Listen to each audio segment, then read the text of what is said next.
الحمد للہ رب العالمین والصلاة والسلام علی خاتم النبیین اما بعد فاعوذ باللہ من الشیطان الرجیم بسم اللہ الرحمن الرحیم۔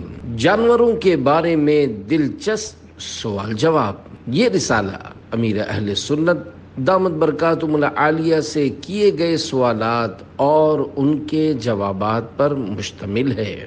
دعائے عطار یا رب المصطفیٰ، جو کوئی 17 صفحات کا رسالہ جانوروں کے بارے میں دلچسپ سوال جواب پڑھ یا سن لے، اسے جانوروں پر رحم کرنے والا دل عطا فرما اور اسے بے حساب بخش دے، آمین بجاہ النبی الامین صلی اللہ علیہ وآلہ وسلم۔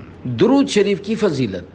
کسی بزرگ نے ایک شخص کو انتقال کے بعد خواب میں دیکھ کر پوچھا، ما فعل اللہ بکا، یعنی اللہ پاک نے آپ کے ساتھ کیا معاملہ فرمایا؟ کہا، اللہ پاک نے مجھے بخش دیا۔ پوچھا کس سبب سے؟ بولا، میں ایک محدث صاحب یعنی حدیث شریف کا علم جاننے والے کے یہاں حدیث پاک لکھا کرتا تھا۔ انہوں نے نور کے پیکر تمام نبیوں کے سرور صلی اللہ علیہ وآلہ وسلم پر درود پاک پڑھا تو میں نے بلند آواز سے درود پاک پڑھا، نیز حاضرین نے سنا تو انہوں نے بھی درود پاک پڑھا، تو اللہ پاک نے اس کی برکت سے ہم سب کو بخش دیا ہے۔ اعمال نہ دیکھے یہ دیکھا، محبوب کے کوچے کاہے گدا، مولا نے مجھے یوں بخش دیا، سبحان اللہ سبحان اللہ، صلو علی الحبیب صلی اللہ علی محمد۔ شیخ عثمان حیری اور زخمی گدھا۔ حکایت، حضرت سیدنا شیخ عثمان حیری رحمۃ اللہ علیہ ایک کھاتے پیتے اور مالدار گھرانے سے تعلق رکھتے تھے۔ ایک مرتبہ آپ اپنی ریشمی چادر اوڑھ کر مدرسے جا رہے تھے۔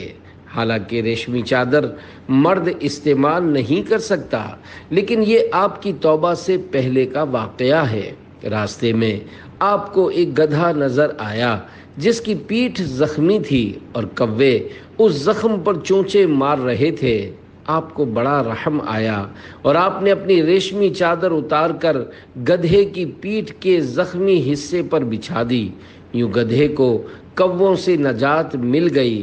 اس گدھے نے ان کی طرف دیکھا اور غالباً دعا دی، اگرچہ وہ دعا سننے میں نہیں آئی، لیکن اس سے حضرت شیخ عثمان حیری رحمۃ اللہ علیہ کی تقدیر بدل گئی اور آپ بہت بڑے بزرگ بن کر اللہ کے نیک بندوں میں شمار ہونے لگے۔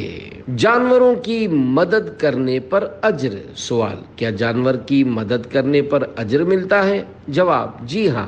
حدیث پاک میں تذکرہ ہے کہ ایک بہت ہی گناہگار شخص تھا۔ وہ کنویں کے پاس سے گزرا، اس نے دیکھا کہ ایک کتا گیلی مٹی چاٹ رہا ہے۔ اس کی باہر نکلی ہوئی زبان دیکھ کر اس شخص کو اندازہ ہوا کہ یہ کتا بہت پیاسا ہے۔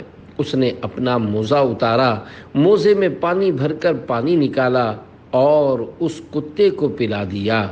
اللہ کریم کو اس کی یہ نیکی پسند آ گئی اور اس کی بخشش ہو گئی۔ جانوروں پر رحم کرنا اور ان کی مدد کرنا بڑے ثواب کا کام ہے۔ بعض بچے بلی کو چھت سے گرا دیتے ہیں، مارتے ہیں اور دم سے اٹھا کر پھینک دیتے ہیں۔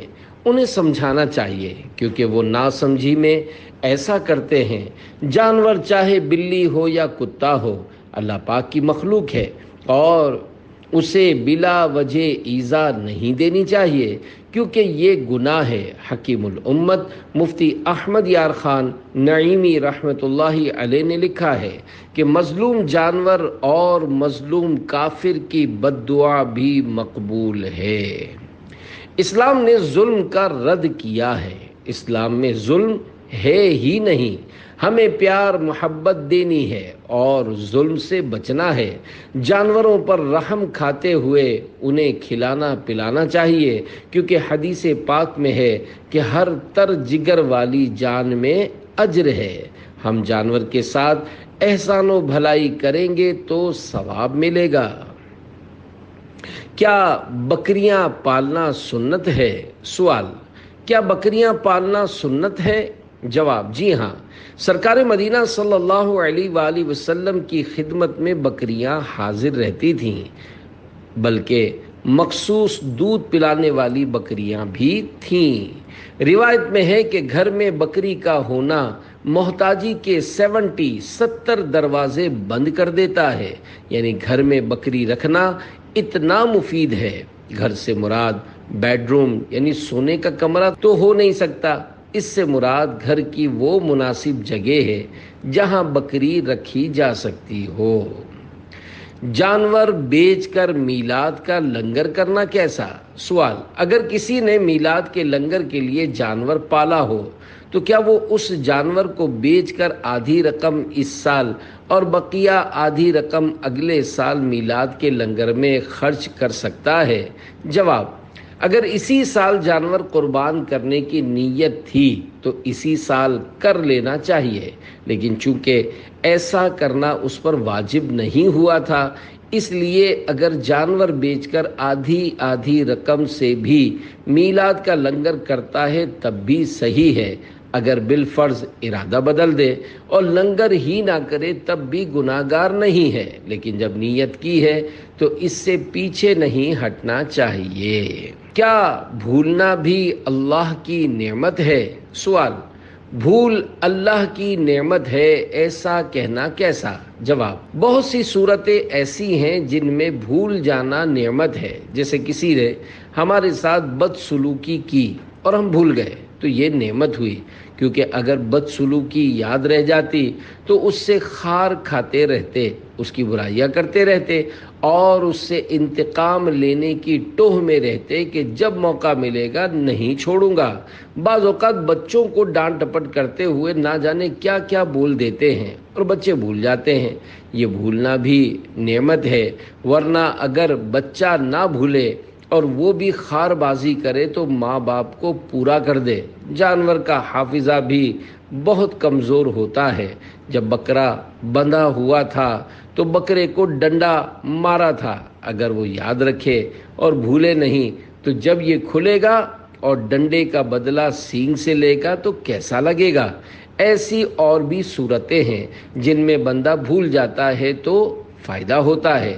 ترمذی شریف میں حدیث پاک موجود ہے کہ حضرت آدم علیہ السلام بھول کر درخت سے کھا گئے، لہذا ان کی اولاد بھولنے لگی۔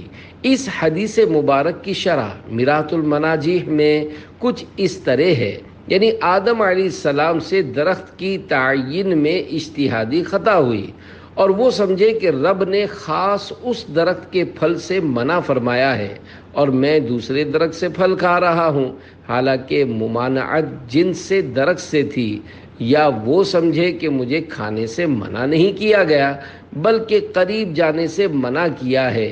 وہی خطا اور نسیان آج تک انسانوں میں چلی آ رہی ہے۔ کیا حرام جانور کا نام لینے سے 40 دن تک نماز قبول نہیں ہوتی؟ سوال: کیا حرام جانور کا نام لینے سے 40 دن تک نماز قبول نہیں ہوتی؟ جواب: حرام جانور تو کتا اور بلی بھی ہیں، لیکن ایک مخصوص جانور ہے جس کے متعلق لوگوں میں افواہ پھیلی ہوئی ہے اور شاید اسی وجہ سے سائل نے بھی اس حرام جانور کا نام نہیں لیا، حالانکہ اس جانور کا نام قرآن کریم میں بھی آیا ہے اور وہ حرام جانور خنزیر ہے۔ اس موقع پر مفتی حسان صاحب نے یہ آیت مبارکہ تلاوت فرمائی: انما حرم علیکم المیتۃ والدم ولحم الخنزیر۔ ترجمہ کنز الایمان: اس نے یہی تم پر حرام کیے ہیں مردار اور خون اور سور کا گوشت۔ امیر اہل سنت دامت برکاتہم العالیہ نے فرمایا، عوام میں بہت ساری غلط فہمیاں پائی جاتی ہیں۔ خنزیر کا لفظ کہنے سے نہ وضو ٹوٹتا ہے اور نہ ہی گناہ ملتا ہے۔ پنجروں میں طوطے پالنا کیسا؟ سوال: پرندوں کو نفلی صدقے کی نیت سے دانہ وغیرہ ڈالا جائے تو کیا نفلی صدقے کا ثواب ملے گا؟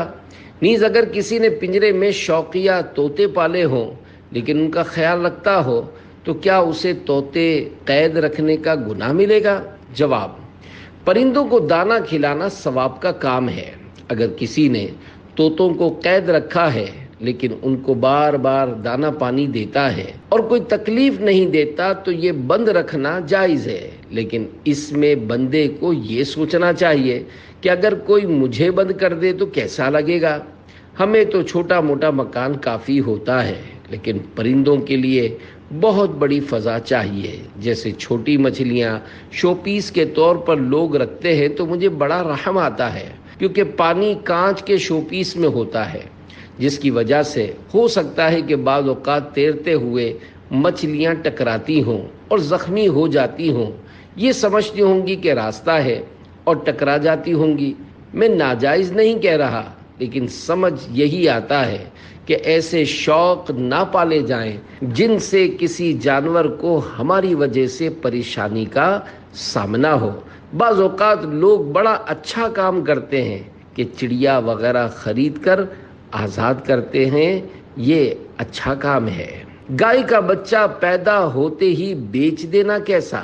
سوال: میرا فارمنگ کا چھوٹا سا کام ہے۔ جب گائے بچہ دیتی ہے تو کئی فارمر حضرات اسے سیل کر دیتے ہیں، حالانکہ ابھی اس بچے نے اپنی ماں کا پہلا دودھ بھی نہیں پیا ہوتا۔ ایسا کرنا کیسا ہے؟ جواب: عام طور پر چھوٹا بچہ جو نر ہو وہ سیل اس لیے کر دیا جاتا ہے کہ وہ بڑا ہو کر نہ دودھ دے گا اور نہ ہی بچے دے گا، یہ بیچنا جائز ہے۔ البتہ بعض لوگ ایسے جانور پر رحم کھاتے ہیں، یہی وجہ ہے کہ ایسے جانور کے بیچنے سے تھوڑی بہت تنفیر کی صورت بنتی ہے، لیکن ایسے لوگوں کی بھی ایک تعداد ہے جو اسی طرح کے جانور کا گوشت کھانا پسند کرتی ہے، کیونکہ اس کا گوشت حلوان یعنی نرم اور بالکل ملائم ہوتا ہے۔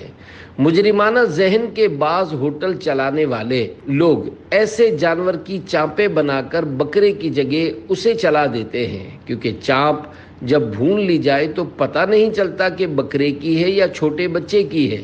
یہ تو سراسر دھوکہ ہے۔ قربانی میں اگر جانور کے پیٹ سے بچہ زندہ نکل آئے تو اسے بھی ذبح کیا جائے گا، اور اگر مردہ نکلے تو پھینک دیا جائے گا۔ جس جانور سے مردہ بچہ نکلا اس کا گوشت پاک ہوگا اور کھانا بھی جائز ہوگا۔ جان کا صدقہ کس چیز سے دیا جائے؟ سوال: صدقہ کس طرح کیا جائے جس سے بیماری دور ہو جائے؟ جواب: اعلیٰ حضرت امام احمد رضا خان رحمۃ اللہ علیہ نے لکھا ہے کہ جان کا صدقہ جانور جیسے بکرا یا مرغی وغیرہ ذبح کر کے دینا بہتر ہے۔ چنانچہ فتاوی رضویہ میں ہے، شیرنی یعنی میٹھی چیز یا کھانا فقراء کو کھلائیں تو صدقہ ہے، اور اقارب کو یعنی رشتہ داروں کو کھلائیں تو صلہ رحم یعنی رشتہ داروں سے اچھا برتاؤ ہے، اور احباب کو یعنی دوستوں کو کھلائیں تو ضیافت یعنی دعوت ہے۔ اور یہ تینوں باتیں یعنی صدقہ، صلہ رحم اور ضیافت موجب نزول رحمت یعنی رحمت نازل ہونے، و دفع بلا و مصیبت یعنی بلائیں اور مصیبتیں دور ہونے کا سبب ہے۔ مزید فرماتے ہیں، یہی حال بکری ذبح کر کے کھلانے کا ہے، مگر تجربے سے ثابت ہوا ہے کہ جان کا صدقہ دینا زیادہ نفع رکھتا ہے، یعنی بکری ذبح کر کے کھلائیں تو زیادہ فائدہ ہوتا ہے اور بلائیں تیزی سے جاتی ہیں۔ البتہ یہ ضروری نہیں کہ خود مریض ذبح کرے، بلکہ جسے جانور دیا اس سے بھی کہا جا سکتا ہے کہ وہ جانور کو ذبح کر دے۔ جانوروں پر ظلم کرنا قیامت کے دن سخت آزمائش کا باعث بن سکتا ہے۔ سوال: بعض لوگ جانوروں پر بے انتہا ظلم کر رہے ہوتے ہیں، ان کے حوالے سے کچھ ارشاد فرما دیجئے۔ جواب: جی ہاں، بعض لوگ جانوروں پر بے جا سختی کرتے، ان کو مارتے اور جھاڑتے رہتے ہیں، جیسے گھوڑا گاڑی یا گدھا گاڑی چلانے والے ان مظلوم جانوروں کو بلا وجہ چابک مارتے رہتے ہیں، اور بیچارے گدھے پر تو بہت ظلم کرتے ہیں، اس کی ران کے قریب والے حصے کو زخمی کر دیتے ہیں اور ٹین کے ڈبے کا منہ چپٹا کر کے اس کی نوک گدھے کے زخم پر لگاتے ہیں، کبھی زور سے مارتے ہیں اور وہ بیچارہ تکلیف اور اذیت کی وجہ سے اچھلتا اور بھاگتا ہے۔ اسی طرح گدھا گاڑیوں کی ریس کے موقع پر بھی بہت ظلم کیا جاتا ہے۔ نیز میں نے جوڑیا بازار میں دیکھا ہے، گدھا گاڑی پر اتنا بوجھ لاد دیتے ہیں کہ بیچارہ گدھا اوپر ہو کر لٹک جاتا ہے۔ اگر یہ منظر کوئی نرم دل والا آدمی دیکھ لے تو اس کی آنکھوں میں آنسو آ جائے۔ ایک مرتبہ قاری مصلح الدین رضوی صاحب رحمت اللہ علیہ اپنے بیان میں فرما رہے تھے کہ میں نے دیکھا کہ ایک گدھا گاڑی میں بہت سارا مال لدا ہوا تھا، جس کی وجہ سے بیچارہ گدھا اوپر لٹک گیا تھا۔ یہ دیکھ کر میری آنکھوں میں آنسو آ گئے تھے۔ قاری صاحب رحمت اللہ علیہ بہت نرم دل آدمی تھے، اور ایسے لوگ جب اس طرح کے مناظر دیکھتے ہیں تو غم سے رو پڑتے ہیں۔ لیکن افسوس ہے ان سفاکوں پر جو لمحہ لمحہ ان بے زبانوں بے چارے جانوروں پر ظلم کر رہے ہوتے ہیں، انہیں بالکل بھی رحم نہیں آتا۔ یہ لوگ یاد رکھیں، قیامت کا دن ہوگا اور یہ جانور ہوں گے جو آپ کے کیے گئے ظلم کا بدلہ لیں گے۔ یہ قیامت کے دن بہت مہنگا پڑے گا۔ عافیت اسی میں ہے کہ آئندہ کسی بھی جانور پر ظلم کرنے سے خود کو بچا کر رکھیں، چاہے گدھا ہو، گھوڑا ہو، انسان ہو یا چھوٹی سی چونٹی ہو، کسی پر بھی ظلم نہیں کرنا، اور اب تک جو کیا ہے اس سے توبہ کر لیجئے۔ اگر آپ کا گدھا یا گھوڑا اپنی گاڑی تیز نہیں چلا پا رہا تو اس کو مارنے کے بجائے قیامت کے اس منظر کو پیش نظر رکھیے کہ قیامت والے دن پل صراط پر چلنا ہوگا، جس پر قدم رکھنا بھی دشوار ہوگا، لیکن پھر بھی بندے کو مجبوراً قدم رکھنا ہی پڑے گا۔ لوگ کٹ کٹ کر جہنم میں گر رہے ہوں گے۔ اس دن آپ کو پل صراط لازمی عبور کرنا ہوگا۔ اس دن آپ کس قدر بے بس ہوں گے۔ جب یہ تصور آپ کے پیش نظر ہوگا تو امید ہے آپ اپنی سواری کی مجبوری یا کمزوری کو سمجھ لیں گے۔ یا الہی جب چلوں تاریک راہ پل صراط، آفتاب ہاشمی نور الہدا کا ساتھ ہو۔ یا الہی جب سرے شمشیر پر چلنا پڑے، رب سلم کہنے والے غم زدہ کا ساتھ ہو۔ یاد رکھیے، ظلم قیامت والے دن کا اندھیرا ہے۔ قیامت والے دن مظلوم کا ہاتھ ہوگا اور ظالم کا گریبان۔ قیامت والے دن مظلوم ظالم سے اپنے ظلم کا بدلہ ضرور لے گا۔ قیامت والے دن مظلوم کامیاب ہوگا اور ظالم ناکام ہو جائے گا۔ قیامت والے دن پھوں پھاں اسلحے کی طاقت، باڈی بلڈنگ، مارشل آرٹ یا بڑے بڑے تعلقات کسی کو بھی کام نہیں آئیں گے۔ سمجھدار وہی ہے جو اپنے کیے پر نادم ہو، اور جن جن لوگوں کا دل دکھایا ہے یا کسی بھی طرح تنگ کیا ہے ان سے معافی مانگ کر راضی کر لے، ورنہ آخرت کا یہ معاملہ بڑا مہنگا پڑ جائے گا۔ یعنی اپنی نیکیاں دینی پڑیں گی، چاہے حج کیا ہو، نمازیں پڑھی ہوں، خیرات کی ہو، یہ سب مظلوم لے جائیں گے۔ اور اگر نیکیاں نہ ہوئیں یا بانٹ بانٹ کر ختم ہو گئیں اور اب دینے کے لیے کچھ بھی نہیں بچا تو مظلوموں کے گناہ اپنے سر لینا پڑیں گے۔ یعنی بالفرض ظالم نے دنیا میں نیکیاں کی بھی ہوں گی تو یہ قیامت والے دن ہاتھ خالی کیے ہوگا اور جہنم میں ڈال دیا جائے گا۔ خود کو ظلم کرنے سے محفوظ رکھیے کہ یہ بہت بڑی بلا ہے، حتیٰ کہ اس کی وجہ سے ایمان ضائع ہو جانے کا بھی خطرہ ہوتا ہے۔ چنانچہ الحاوی للفتاوی جلد 2 صفحہ نمبر 138 پر ہے۔ حضرت امام اعظم ابو حنیفہ رحمۃ اللہ علیہ فرماتے ہیں کہ برے خاتمے کا سب سے بڑا سبب ظلم ہے۔ اللہ کریم ہم سب کو ظلم سے محفوظ فرمائے، آمین بجاہ النبی الامین صلی اللہ علیہ وآلہ وسلم۔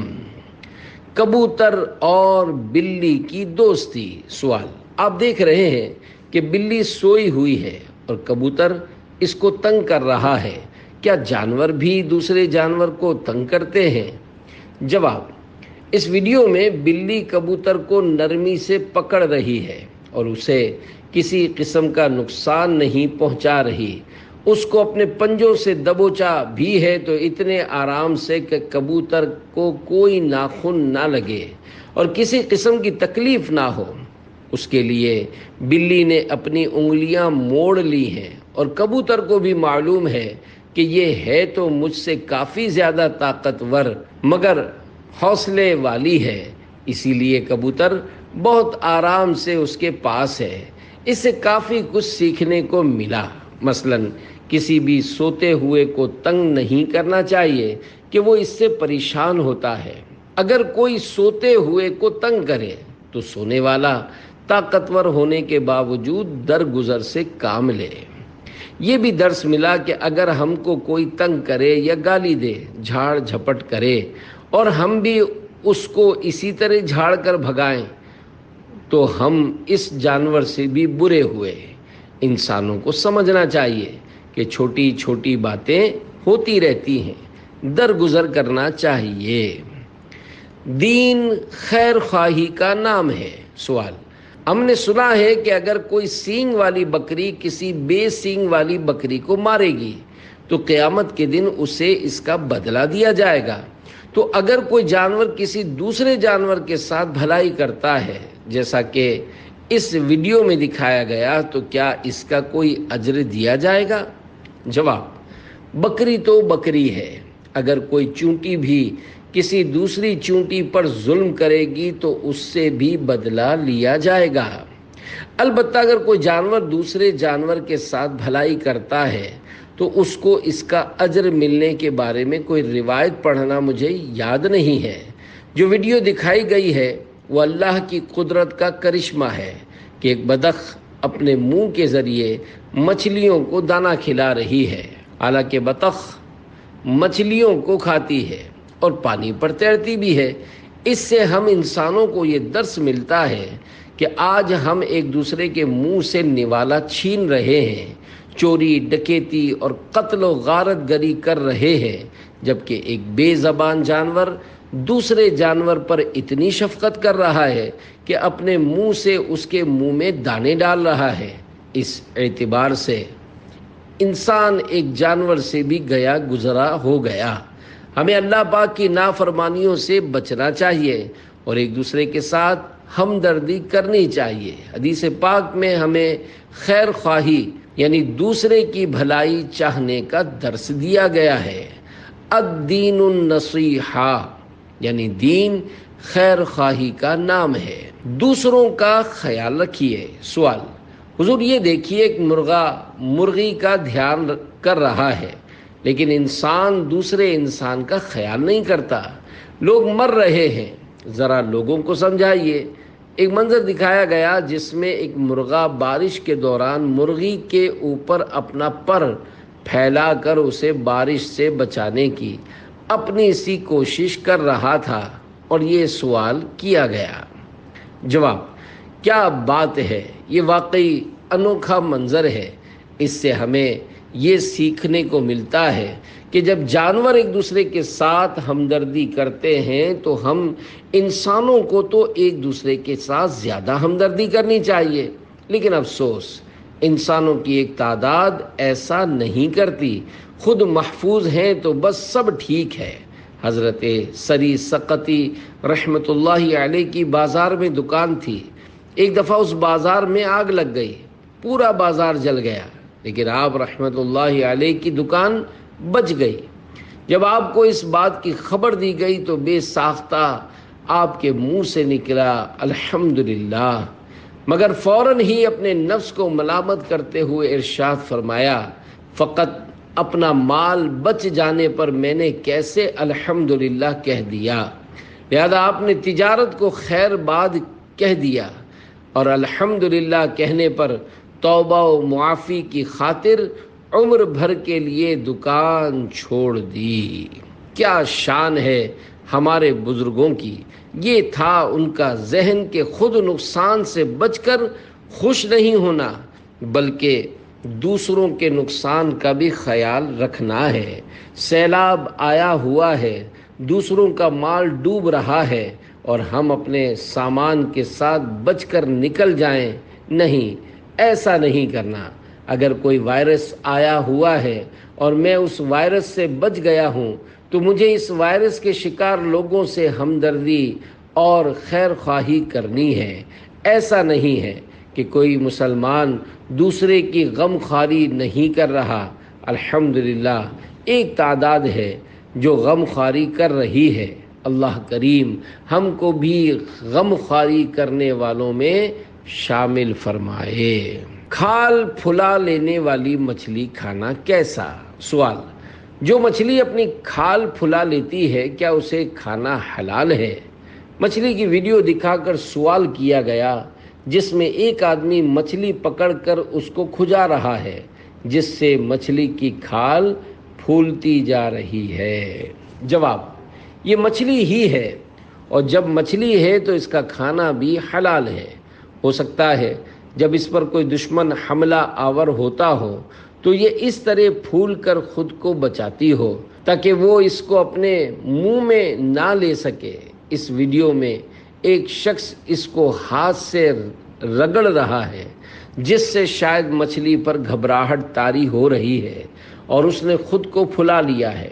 اگر واقعی مچھلی کو گھبراہٹ ہو رہی ہے اور وہ تکلیف محسوس کر رہی ہے تو ایسا کرنے کی شرعاً اجازت نہیں ہے۔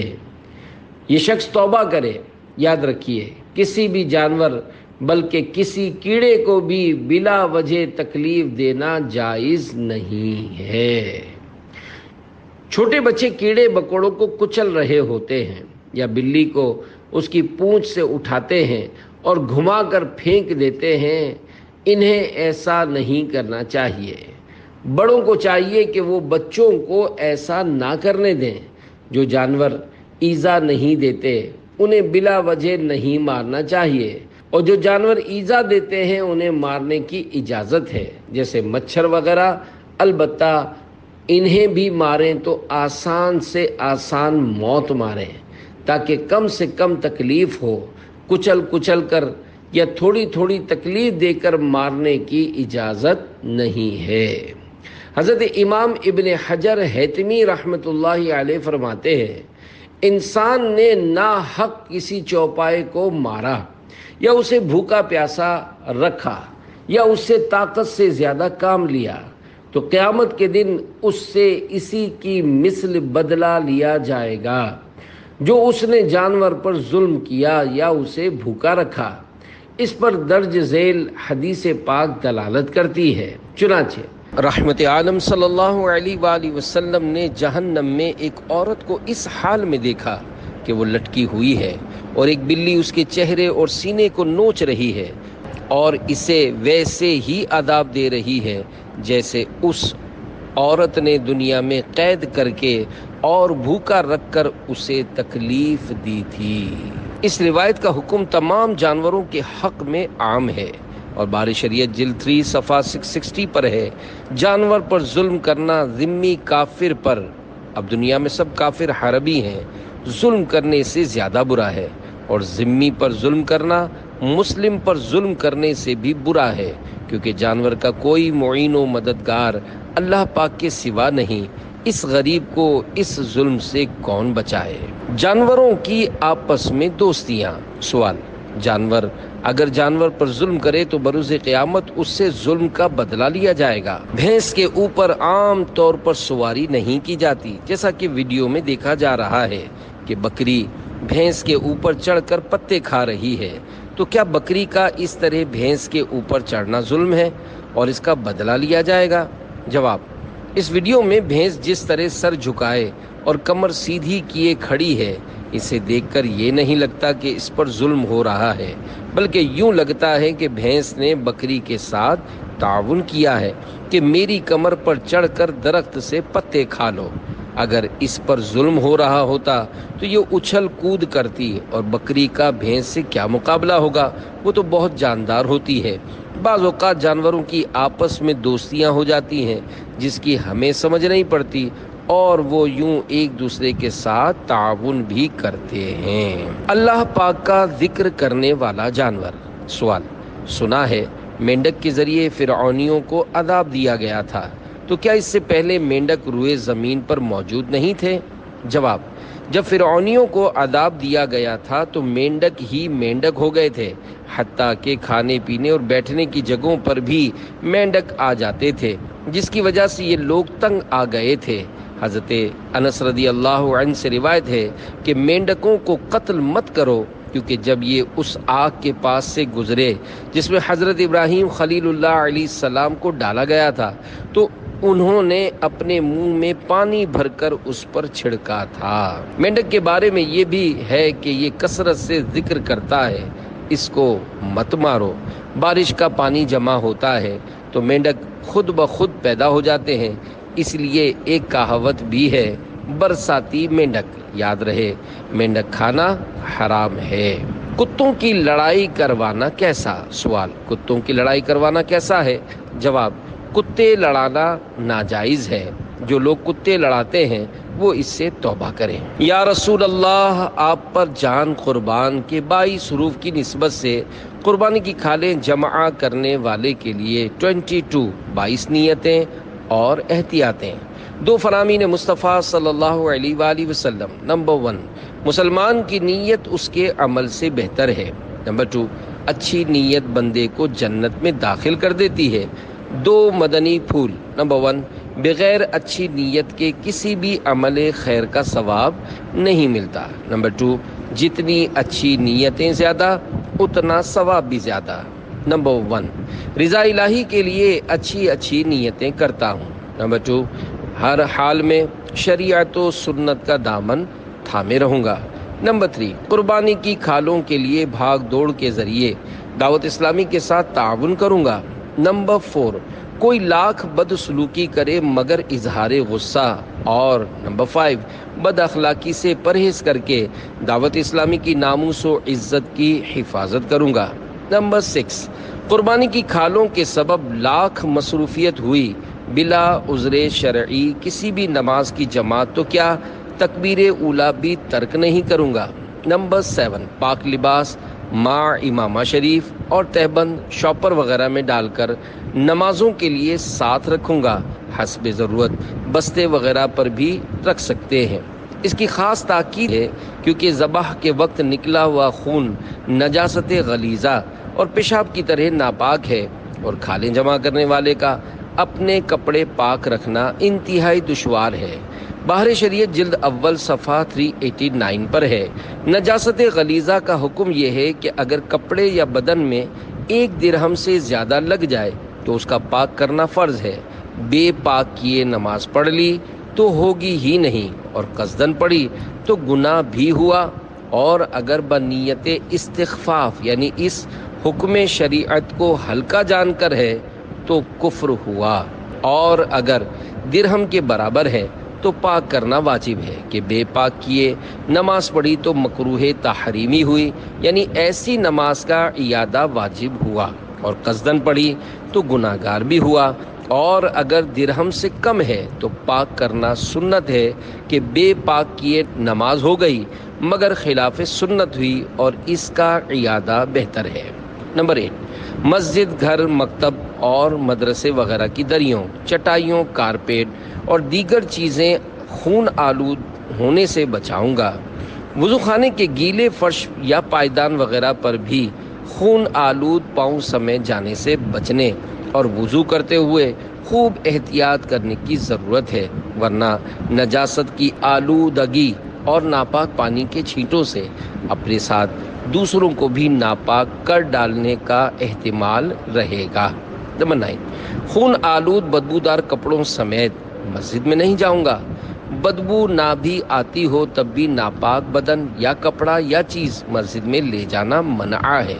زخم، پھوڑے کپڑے، امامے، چادر بدن یا ہاتھ منہ وغیرہ سے بدبو آتی ہو تو تب بھی مسجد کے اندر داخل ہونا حرام ہے۔ فیضان سنت جلد اول صفحہ نیچے سے 1217 پر ہے، مسجد کو بدبو سے بچانا واجب ہے، ولہذا مسجد میں مٹی کا تیل جلانا حرام، مسجد میں دیا سلائی یعنی ماچس کی تیلی سلگانا حرام، حتیٰ کہ حدیث میں ارشاد ہوا مسجد میں کچا گوشت لے جانا جائز نہیں، حالانکہ کچے گوشت کی بدبو بہت خفیف یعنی ہلکی ہے۔ نمبر 10، قلم، رسید بک، پیڈ، گلاس، چائے کے پیالے وغیرہ پاک چیزوں کو ناپاک خون نہیں لگنے دوں گا۔ فتاوی رضویہ مخرجہ جلد 4 صفحہ 585 پر ہے، پاک چیز کو بلا اجازت شرعی ناپاک کرنا حرام ہے۔ 11، جو دوسرے ادارے کو کھال دینے کا وعدہ کر چکا ہوگا اس کو بد عہدی کا مشورہ نہیں دوں گا۔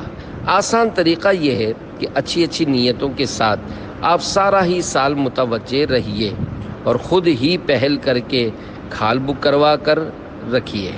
12، اپنی طے شدہ کھال اگر کسی سنی ادارے کا آدمی لینے نہیں پہنچا، یا 13، غلطی سے میرے پاس آ گئی تو بنیت ثواب ادھر دے آؤں گا۔ 14، جو کھال دے گا ہو سکا تو اس کو مکتبۃ المدینہ کا کوئی رسالہ یا پمفلٹ تحفتاً پیش کروں گا۔ 15، نیز اس کو شکریہ جزاک اللہ کہوں گا، فرمان مصطفیٰ صلی اللہ علیہ وآلہ وسلم من لم یشکر الناس لم یشکر اللہ، یعنی جس نے لوگوں کا شکریہ ادا نہ کیا اس نے اللہ پاک کا بھی شکر ادا نہ کیا۔ 16، کھال دینے والے پر انفرادی کوشش کر کے اس کو سنتوں بر اجتماع۔ اور 17، مدنی قافلوں میں سفر وغیرہ کی رغبت دلاؤں گا۔ 18، بعد میں بھی اس سے رابطہ رکھ کر کھال دینے کے احسان کے بدلے میں اسے دینی ماحول میں لانے کی کوشش کروں گا۔ اگر 19، وہ مدنی ماحول میں ہوا تو اسے مدنی قافلے کا مسافر، یا 20، نیک اعمال کا عامل بناؤں گا، یا 21، کوئی نہ کوئی مزید کوشش کروں گا۔ ذمہ داران کو چاہیے کہ بعد میں وقت نکال کر کھال دینے والوں کا شکریہ ادا کرنے ضرور جائیں، نیز ان سب محسنین کو علاقائی سطح پر یا جس طرح مناسب ہو اکٹھا کر کے مختصراً نیکی کی دعوت اور لنگر رسائل وغیرہ تقسیم فرمائیں۔ رسائل کی دعوت اسلامی کے چندے سے نہیں، جدا گانا ترکیب کرنی ہوگی۔ 22، دور و نزدیک جہاں سے بھی کھال اٹھانے یا بستہ یا کوئی سا کام سنبھالنے کا ذمہ دار اسلامی بھائی حکم فرمائیں گے، بلا رد و قد اطاعت کروں گا۔ یہ نیتیں بہت کم ہیں، علم نیت سے آشنا مزید بہت ساری نیتیں نکال سکتا ہے۔ ایک اہم شرعی مسئلہ، ہمیشہ قربانی کی کھالیں اور نفلی عطیات کلی اختیارات یعنی کسی بھی نیک اور جائز کام میں خرچ کر لیے جائیں، اس نیت سے عنایت فرمایا کریں، کیونکہ اگر مخصوص کر کے دیا، مثلاً کہا کہ دعوت اسلامی کے مدرسے کے لیے ہے، تو اب مسجد یا کسی اور مد یعنی عنوان میں اس کا استعمال کرنا گناہ ہو جائے گا۔ لینے والے کو بھی چاہیے کہ اگر کسی مخصوص کام کے لیے بھی چندہ لے تو احتیاطاً کہہ دیا کرے کہ ہمارے یہاں مثلاً دعوت اسلامی میں اور بھی دینی کام ہوتے ہیں، آپ ہمیں کلی اختیارات دے دیجئے تاکہ یہ رقم دعوت اسلامی جہاں مناسب سمجھے وہاں نیک اور جائز کام میں خرچ کرے۔ یاد رہے چندہ دینے والا ہاں کرے اور وہ چندے یا کھال وغیرہ کا اصل مالک ہو تو ہی اجازت مانی جائے گی، لہذا چندہ یا کھال پیش کرنے والے سے پوچھ لیا جائے کہ یہ کس کی طرف سے ہے۔ اگر کسی اور کا نام بتائے تو اب اس کا ہاں کرنا مفید نہ ہوگا، اصل مالک سے فون وغیرہ کے ذریعے رابطہ کرے۔ زکوٰۃ اور فطرہ دینے والے سے کلی اختیارات لینے کی حاجت نہیں، کیونکہ یہ شرعی ہیلے کے ذریعے استعمال کیے جاتے ہیں۔